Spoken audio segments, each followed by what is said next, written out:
আমরা মসজিদের ইমাম, আমাদের কিছু দায়িত্ব আছে। আমাদের দায়িত্ব নিয়ে আমাদেরকে কথা বলতে হয়। 1 নম্বর দায়িত্ব হলো আল্লাহর কাছে। 1 নম্বর দায়িত্ব হলো আমাদের আল্লাহর কাছে যে আমার এই মুখ থেকে মা ইয়ালফিজু মিন কাউলিন ইল্লা লাদাইহি রাকিবুন আতীদ, আমার এই মুখ থেকে কোনো ধরনের মিথ্যা কথা, মিথ্যা গল্প কোনো কথা বের হচ্ছে কিনা, কোরআন এবং সুন্নাহর বাইরে কোনো কথা বের হচ্ছে কিনা আল্লাহর কাছে আমার জবাব দিতে হবে।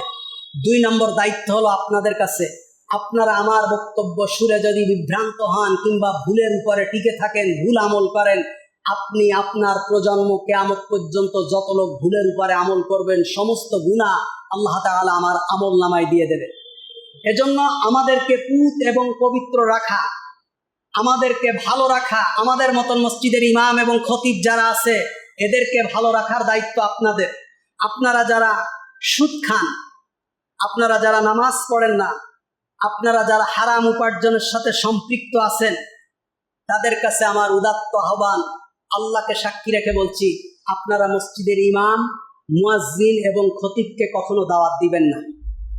বুঝবেন, আপনারা যারা পারিবারিকভাবে নামাজ পড়েন না, রোজা রাখেন না, আল্লাহর কোরআন পড়েন না, যারা কোরআনের প্রতিষ্ঠা হোক আল্লাহর দুনিয়ায় যারা বিশ্বাস করেন না, যারা হারামের সাথে সম্পৃক্ত, এই ধরনের নিকৃষ্ট কাজের সাথে যারা সম্পৃক্ত, তারা ইমাম, মুয়াজ্জিন, খতিবকে কখনো দাওয়াত দিবেন না। যেই বিয়েতে অনইসলামিক কার্যকলাপ হয়, গায়ে হলুদ, আংটি পরানো, ঢোল, গান, বাজনা, বাদ্য, এই ধরনের অশ্লীল অনইসলামিক কার্যকলাপ যেই বিয়েতে হয়, আল্লাহর কসম ওই বিয়েতে আপনারা মসজিদের ইমাম, মুয়াজ্জিন এবং খাদেমকে দাওয়াত দেবেন না।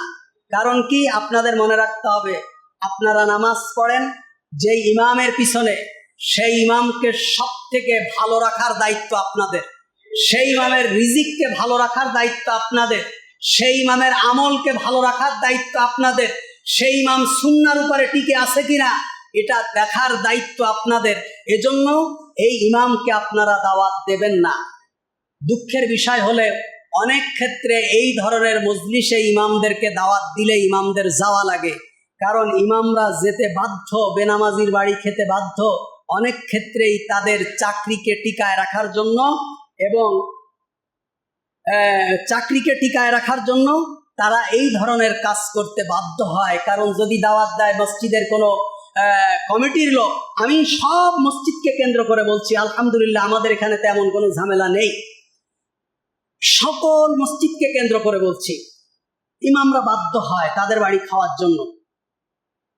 কারণ না খাইলে চাকরি থাকবে না, না খাইলে বলবে ইমাম আমার কথা শুনে না। কিন্তু ইমাম যারা এই ধরনের কার্যকলাপের সাথে সম্পৃক্ত আছেন, তারা খবরদার ইমামকে দাওয়াত দিবেন না।